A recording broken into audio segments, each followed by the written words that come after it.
chakumpoto ndikulandireni mu program ya msika pa mibawa. Ine dzina langa ndi Salome Chisinde. Mosachedwa tiyeni tiyambe program yathu ndikulowera mu boma la Mzimba. Kumeneku kuli William motorcycle amene wanditha kupezeka ndi njinga za moto zosiyana-siyana. Komanso inu ngati mukufuna ma spare parts a njinga za moto apezeni amene wa William motorcycle. Bwanji tione zambiri kuchokera kumeneku. Masiku ano wina aliyese akakhala amafuna kuti arenderako njinga ya moto. Ngakhalenso masiku ano transport inaphweka ndi njinga ya moto. Aliponso ena amene ndithu akulimbikira achaliye kuti akagulitsa fodya, akagulitsa zolimalima kandi soya kandi chimanga, nawonso agule yawo njinga ya moto. Kodi nanga mukudziwa kumene mungagule njinga za moto zodalirika? Kuno ku Mzimba komanso mboma lija la Mchinji kuli ndithu a William motorcycle and spare parts amene ndithu ndakadaulo omwe ndithu akupezeka ndi njinga za moto za mitundu yosiyana-siyana. Inesi ndingathe kukwanitsa kuti ndiyambe kutchula mitundu imeneyi kuti kodi ndi mtundu wanji wa njinga imene mukuiona imeneyi. Kuliso njinga ina timangono ina azimaterial zikuzikulu, ina medium, ina material ocheperako. Type ineli yosiya njinga ya moto imene mukuifuna mukhoza kuipeza ndithu kuno ku William motorcycle and spare parts. Ndiye ndili ndithu ndi mmodzi mwa anthu ogwira ntchito kuno amene tifuna nazo fotokozere kuti inu amene mwakhala mukusungira ndalama njinga yabwino imene mukuyenera kuti mugule kuno ndi njinga zanji. Ndakulandirani. Zikomo kwambiri. Zikomo. Dzina lija tauzena Malawi kuti ndi ndani? Ineyo ndi Prince Kawiza. Chabwino Kawiza, tifotokozereni kuti inu a William motorcycle and spare parts mupezeka ndi njinga zanji komanso anthu azidalire bwanji njinga zanuzi? Ifeyo timapezeka ndi njinga ya Rico, ndiye timapezeka ndi njinga ya Wayne LG, small Wayne LG. Ndeti ndi Wayne LG wina amene ali wa medium ndi ofanana ndi Sun LG, chilichonse zimafanana. Oloma spares paliponse zimalowerana. Ndeti liso ndi Sun LG komanso Wayne LG wankulu amene ali XR amene amayendera mabungwe. Izo ndi njinga zimene timapezeka nazo pano pa William motorcycle. Imene tatsamira iyi ndi Sun LG, sichoncho? Yeah, ndizo. Imeneyi anthu ayidalire bwanji njinga imeneyi? Njinga imeneyi ndiyo limba kwambiri kumbali ya manyamulidwe ngakhalenso kuthamanga. Injini mumakhala 5 years musanayigwire kupasula. Ndi njinga yodalirika simungadandale nayo kulikonse. Ndiye mwatchulatu mataipi angapo a njinga. Mwati muli njinga inanso yayikulu yoposera imeneyi yokuti yonyamulira mabungwe. Sikusiyana bwanji kuti njinga ya mabungwe, njinga ya pasenja, njinga yoti ndingoyenderere ndekha ngati ndasangatsidwa kuti ndikheni njinga ya moto? Okay, kumbali ya business njinga zodalirika ndi imene mukuiona Sun LG komanso Wayne LG zimene zimafanana. Tikanena kumbali ya njinga zomangoyendera zazisangalalo, njinga yabwino kwambiri ndi Wayne LG imene mwina muiona akaitenga chithunzi XR Wayne LG kumbali yomangoyendera. Iyoyo sungapangire business kwa anayipanga mwa executive choncho yomangoyendera. Feyo njingazi timapanga assembling tokha pompano. Munthu akagula timayesetsa kugwira paliponse pamene palipo ofoka kufikira kuti atenge ili bwinobwino. Anthu mukuwaonawa ndi ma customers amene agula njingayo ndiye tikuthana nayo pamene pachili chonse achitenge chili bwinobwino. Samavutika kuchoka pano kupita sopo makaniko tokhafe timapanga zonsezo timamukonzera chili chonse atenge chili bwinobwino kufikira atamapita. Chabwino mwafotokoza bona anthu amene ali ma customers. Ndikufuna niya zoti ndichese nda customer amodzi angotifotokozera kuti nchifukwa chani iwo aganize zoti tabwera na customer aganize zoti agule njinga kuno ku William motorcycle and spare parts mboma lija la Mzimba. Musewale kuniya zoti iwowaso akupezeka boma lija la Mchinji. Muli bwanji? Tikuno muli bwanji? Inu mumakhalira kuti? Fe ndimakhala kwa agenda. Kuchoka kwa agenda kubwera kuno nchifukwa chani munaganize zokuti muzagule njinga kuno ku William motorcycle? Ya chabwino. Ifeyo tinaganiza chifukwa timadziwa kuti kuno kumene mapezeka njinga zolimba, zolongosoka, zokhalisa.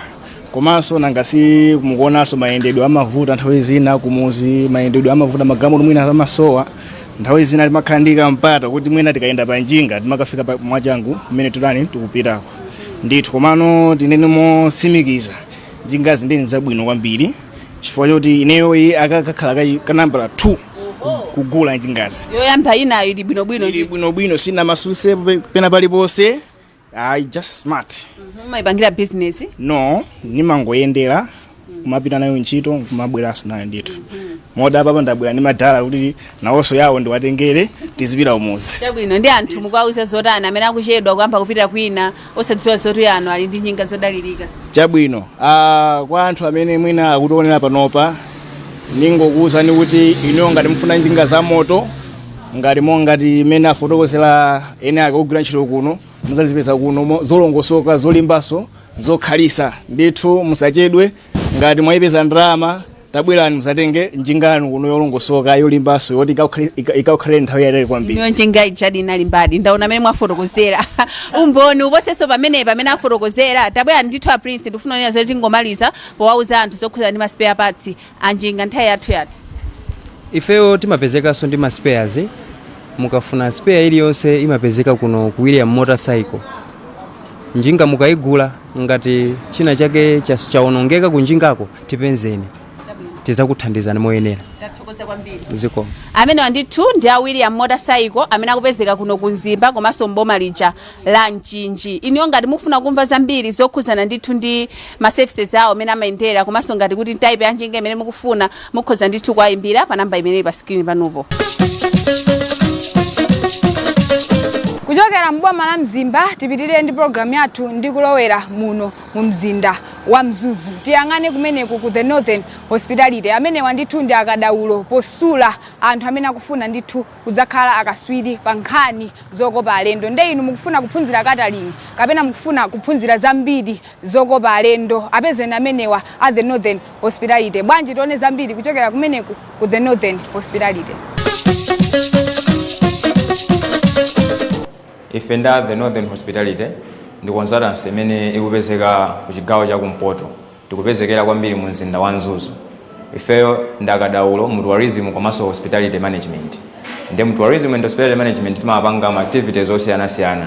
Zina mwa zimene timapanga ndi outside catering komanso timapanga ma trainings at tourism and hospitality management. So ma trainings yo timakhala ndi cholinga yoti tifuna tapase ukadaulo anyamata kuti akhoza kugwira ntchito mu mahotelo, mu maloji ndi mwina mosiyana-siyana. So mu training imene timapereka pamuzi pano imakhazikika kwambiri makosi kapena ma subject 4 imene yoyamba ili food production. So ku food production kwambiri timakhala ndi chili choti tifuna taphunzitse ukadaulo wa nkhani zophika ku kitchen ndi zina zotero. So kwambiri makhala kwambiri nkhani ya zobeka zophika kenako timaphunzitsa ukadaulo wa food and beverage service. So food and beverage service imakhazikika kwambiri imene angasevere zakudya kwa guest kwa customers awo komanso zakumwa ku restaurant ingakhalenso kumapa. Ndetiso ndi front office imene cholinga chake kwambiri imakhazikika kumene angalandire alendo reception ndi zina za accounting ingakhale za auditing. Ndeti maphunzitsa so accommodation imene kwambiri imakamba nkhani ya kuyala mabedi komanso kukonza malumu imene angakonzere kuti guest akafika azitha kusiyanisa kwawo ndi imene angakhalire pa lodge kapena pa hotel. So zonsezi zimachitika miyezi 6. Miyezi 6 imene imagawidwa pawiri. Pali miyezi iwiri imene munthu amakhala pa skulu panopa kuphunzira mklasi ndi kumapanga kusoma practical pang'ono. Akamaliza miyezi iwiri imene yakuno ku skulu timantumiza kuma attachment kumene sopana amafuna akaone zimene anaphunzira mklasi ndi zimene zili pa ground ndazizi panga apply. Chifukwa makamaka ntchito yathu ndi ntchito ya manja imene imafuna kuti ukhale munthu kuziwa kwambiri pa ground kuposa m'mabuku. Ndeti matumiza kuma attachment mmaloji ndi mahotelo osiyana-siyana m'Malawi munomo kuti akathe kuphunziranso mmene angapangire pa ground ndi kufananisa ndi zimene anapanga kale mklasi. So zonsezi zimachitika miyezi 6. Iwiri imakhala mklasi, miyezi 4 imakhala kuma attachment. Kuti upezeke kuti uli ndi mwayi wopezeka pamuzi pano umenera kuti ukhale ndi ma qualifications awo. Ukhoza kukhala kuti unafika ku JC ndipo unakhoza ndi ololedwa kubwera. Komanso mwina nkuthekaso kuti uli ndi MSE form 4 unalemba form 4 unakhoza ndi ololedwa kubwera.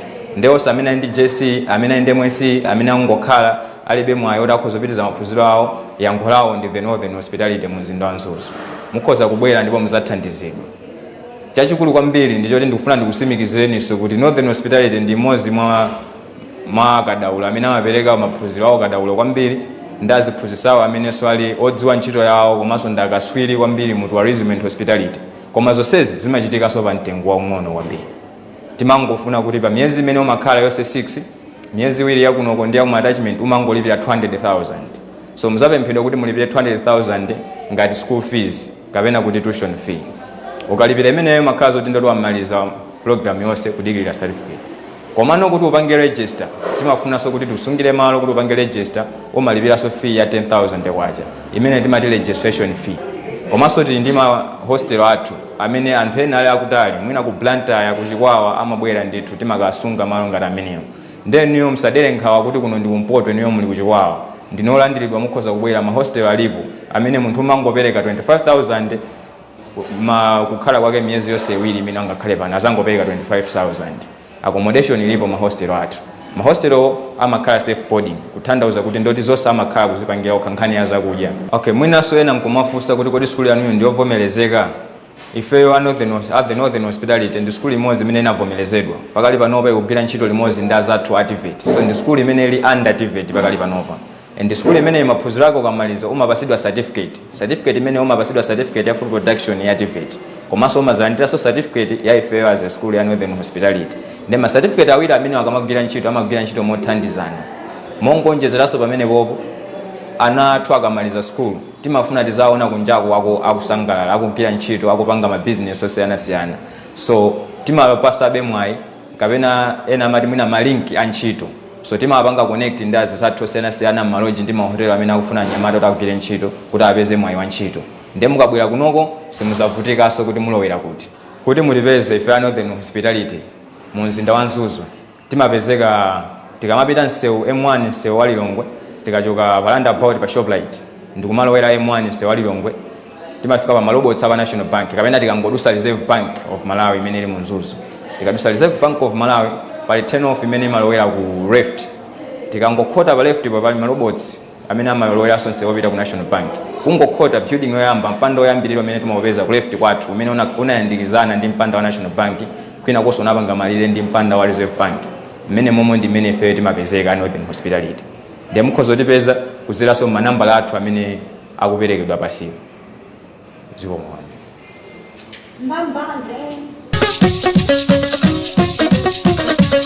Tikupitirira ndi programu yathu ya msika wa mibawa apa bwanji tilowere mu boma la Nkhata Bay kumene kuli Kwidu Luxury Cottage amene wandithu ali ndi malo abwino ogona zokudya zabwino. Inu ngati mukufuna malo abwino oti mugoneko ndithu kapena mukufuna zokudya zabwino apezeni amenewa a Kwidu Luxury Cottage. Ndi bwanji tione zambiri kuchokera kumeneko.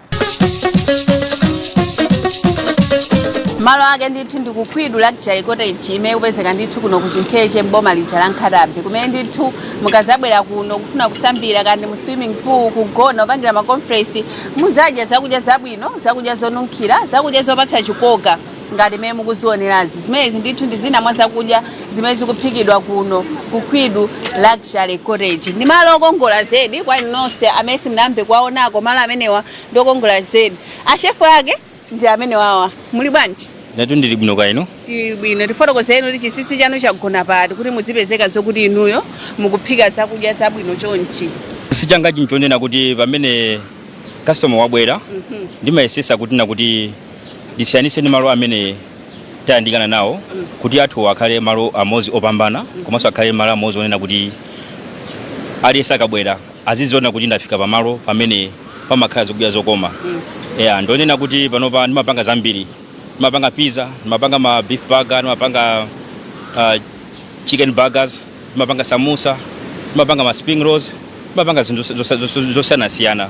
Ndiye ndonena kuti ndimafuna kuti makastoma akafika pano mawu anso azathese kuzabweranso. Chomwe noda ine chicken ndi chips chomwe chani zimezi?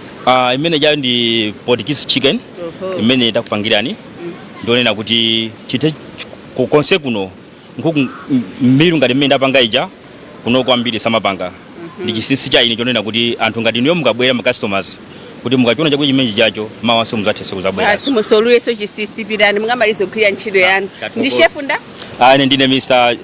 Capital. Chabwino. Ndithu. Amene ndithu ndi akapitawo amene akugwira ntchito ndithu kunoko ku Kwidu Luxury Cottage. Atipangira ndithu Portuguese chicken and chips ndi zakudya zokoma. Mukazabwera kunoko ndithu kuzagula zakudya kapena kubwera kunoko kuzasangalala musazalephere ndithu kuoda Portuguese chicken. Ndi chakudya chabwino kwa basi kununkhira komanso ndi chokoma zedi. Ndikanakulawitsani koma vuto lake simudya nawo simukwanitsa kuti mulawe. Ndikufunanso ndikuonetseni ena mwa malumu amene ndithu akupezeka kuno ku Kwidu Luxury Cottage. Malo ake ndakuluakulu ndithu space yake ndi yayikulu bwino kwa basi lumu mmene mukuyioneramu lumu mukasabwera kunoko ndithu kuKwidu Luxury Cottage mudziweru zanu zonse zayera kuyiwala mavuto kuyiwala kuti mulibe ndalama kuyiwala china chilichonse kuti inu muli kutiko kumangomva kamphepo kayaziyazi kuchokera ndithu mu nyanja imeneyi ya Malawi tikunena zokuti akadaulo ake ndi aKwidu Luxury Cottage chi big screen chimenecho kwayikirana makatuni zonse bwino yetu inu nanga muchedweranji musachedwe bwerani kuno kuKwidu kuti ndithu muzaonesa bwino zosangalatsa bedi la comfortable ngati mmene mukulioneramu ndi mmene ndithu muzalipeze kuno kuKwidu Luxury Cottage mukozoti ayi mwina muli ndi ma meetings mwatopa mune ndithu ndi conference workshop amachitikiranso konkuno aliso ndi conference room imene ndithu muzayipeze kuno kuKwidu Luxury Cottage mutapumapuma simufuna kugona msanga mufuna ndithu mutambalale pa bedi malo ake ndithu ndi amenewa Kwidu Luxury Cottage space yake ndi yayikulu lokubwera ndi ana kandi okwawa kani mwana ophunzira kuyenda mudziwe zoti china chilichonse chabwino muzachipeza kunoko kuKwidu ndifunanso ndikuonetseni ndithu malo ena opatulika amene muzapeze kunoko malo opatulika amene mungapeze kuno kuKwidu Luxury Cottage ndi kunoko ku bathroom ndi kumene kumakhala kofunikira kwambiri nthawi zambiri mukakhona zoti mwabwera kumalo choyambirira timangana kuti ku bafa kwake ndikotani toilet yake ndiyotani malo ake ndi amenewa very white makamaka ma bathing tile yake so ndi amenewa ndithu zabwino kwambiri zokongola zonsezi zikupezeka kuno kuChintheche kuKwidu Luxury Cottage muchedweranji iniyo ndithu ngati mufuna kupanga vacation yanu ngati masakasaka malo kuti kodi vacation yanga ndingapangire kutiko holiday ndingakapumire kutiko malo ake ndithu yankho lake ndi limeneli aKwidu Luxury Cottage amene akupezeka mboma lija la Nkhatabe musachedwe ndithu ayimbireni aKwidu pa namba imeneyi pa screen panopo kumbali ya bar aliso ndi bar imene mapezeka ndithu ndi zonse zakumwa zakumtima kwanu muzazipeza kuno kama mufuna kusambira swimming pool kama mufuna kusambira munyanja aliso ndi beach yokongola imene ndithu muzazipeze kuno kuKwidu Luxury Cottage ayimbireni kuti mumve zambiri. Musaiwale kuti tikuonera program ya msika pa Mibawa ngati inunso mukufuna kulengezesa malonda anu tipezeni ife ya Mibawa Mzuzu Studios mu Grace Building mwamba mwa offices amazimu nde bwanji tipitirire ndi program yathu ndi kulowera ku ZC Decorators amene wali ndi katundu osiyana wa nyumba inu mukufuna katundu odi mumangire nyumba yanu mukufuna ready made mpanda apezeni amenewa a ZC Decorators ndeti tione zambiri kuchokera kumene. Tinali yese masiku ano ukamakhala umafuna onera zoti uzikhani masomphenya eni masomphenya ako umafuna onera zoti wakwaniritse tiyeseze masomphenya kuti iwe ufuna utakhala ndi mashoni yabwino nyumba yapamwamba nyumba yoti wina lese akafika azikhala kuti khosi kupweteka ifa choyang'anayang'ana makamaka potenga ndi finishing ya nyumba yakoyo aliyese azikhani masomphenya amenewo eni masomphenya amenewo umafuna onera zoti wakwaniritse kodi mukudziwa kuti ndi ndani amene angothandizeni kuti mukwaniritse masomphenya anu makamaka kwa inu amene kumanga nyumba yafika ku finishing kandi lodge amene angakuthandizeni niyo kwaniritsa masomphenya anu ndi amene wa ZC Decorators amene akupezeka ndithu mu mzinda wa Nzuzu komanso mu mzinda wa Lilongwe kuno ku Nzuzu akupezeka ndithu msewu opita ku Lilongwe kapena ochoka ku Lilongwe msewu umene mukuona tsogolo wangaku muzapeza ndithu ZC Decorators pamene ku Lilongwe akupezeka malo awiri ku area 24 komanso ku M1 makamaka opposite M1 Garden ndi kumene ndithu mungapeze ZC Decorators ndeti kukamba kunena zokuti ukamakhala wina lese ndi masomphenya uzikhala ndi masomphenya ofuna kukwaniritsa kunoko muzapeza china chilichonse chomalizira nyumba yanu tikunena zinthu za concrete yetu ukafika kuyambira kumpanda kuyambira mapavers kuyambira Roman pillars zonse zimene mukuziona kumbuyo kwa ngazi amene akuzipanga ndithu ndi amenewa ZC Decorators nkhani imene ndakubweretsani tsiku la lero monga mukudziwa nthawi zonse tikabwera ndi program ene yansika pambawa timakubweretsani chinthu chachilendo chimene tifuna neya zoti inuyo mukabwera ku ZC Decorators kapena mukayimba pa namba imene pa screen panupo mugule chinthu chimene chocho lero ndithu ndakubweretserani pot imene iyi a very beautiful pot kuti ino kuyika panja pa garden yanu kapena kuyika panja pa mpanda wanu ndikudzala maluwa ku mtima kwanu mudziwezo kuti inuyo ndoti mwakwaniritsa masomphenya anu aja okhala ndi nyumba yapamwamba imene ndithu ndi pot yopangidwa bwino ndi ZC Decorators ndi cement olimba amene yoti ino mukamuyika musade nkhawaso kuti kapena zisika ini chimene muzingochita ndikungokilina in case ngati pangakhe kuti pali ndere. Komanso ngati mungafuna onera zoti mupente kala ina iliyonse imene mukufuna ndizotheka ndithu poti imeneyi yodzalamo maluwa. Imene ili chonchimo mukhozanso kuyika kandi nyumba kandi panja pa garden yanu kandi panja pa mpanda kuti aliyesa kamafika tikunena zoti azibhaizika kamba kuona zinthu zabwino. ZC Decorators ndakadaulo mzinda wa Nzuzu komanso mzinda wa Lilongwe ndingoti dziko lonse lino amene akupanga ndithu ndi zinthu za original enawo amapanga ndithu kukopera zimene akupanga ZC Decorators. Ngati mene nafotokozera kale onera zokuti munthu ina aliyese amafuna onera zoti azikhala ndi masomphenya anzanu masomphenya awo analoti ife tikazamanga nyumba khonde yathu tifuna kuti titayike mene lilimu. Imagine ili nyumba yanu khonde lanu lili chonchi zimene sizosangalatsa. ZC Decorators akupezeka ndithu ku Lilongwe komanso kuno ku Nzuzu. Kuno ku Nzuzu apezeka ndithu nsewu pita ku area 4 mphepete mwa nsewu. Nsewu pita ku Mazimu opposite Mazimu Clinic ndi pamene ndithu mungapeze ZC Decorators. Mpando menda career uno ndi ma products ZC Decorators. Timanena kunena zokuti mukhoza kuyamba kukongoletsa pa garden kumalizira ndithu nyumbamo kuti ino mufuna nena zoti mukhezo morani. Kunokoti kuno ndi ku area 2 ndipo sizokhazo mwaonanso ndithu mapavers amene mukaona nzithu zanuzo anagwidwanso ku ZC Decorators. Mukuona mkango ngati mukuona bwino kumambiriro kwa program yathu tilangwamba kuonetsani kumene na kuonetsaniso ndizokhuzana ndithu ndi mkango umene mungopeze kuno ku ZC Decorators. Timakamba kuti mukhoza kusankha kuti kama mufuna muike pa garden panu kama mufuna muike nyumba kumene kama mufuna kunja kwa mpanda ndi malingana ndi kukonda kwanu. Awa ndithu ndi zipatso za ZC Decorators. Nanga inu muchedweranje musachedwe nanunso khala otsogola pogula mkango ngati umenewu pogula ndithu mpando ngati umenewu kukongoletsa garden yanu ngati mene achitira anzanu. Mene mundithu ndimene achitira inu ngati mufuna kumva zambiri zokhuzana ndi ZC Decorators ayimbireni ndithu pa namba imene ili pa screen panupo apo ayi apezeni ndithu ku Lilongwe ali nsewu makamaka wa Kaphiri opposite M1 Garden komanso apezeka ku area 24 opposite Charismatic School. Kuno ku Nzuzu apezeka ndithu nsewu opita ku area 4 opposite nsewu opita ku Mazimu Clinic kumanja kwakeku kapena inezo kuti kumanzere kwakeku ndi kumene ndithu mungapeze malo okongola amene mukuwaona ntchito zanuzo a ZC Decorators. Musachedwe ayimbireni lero.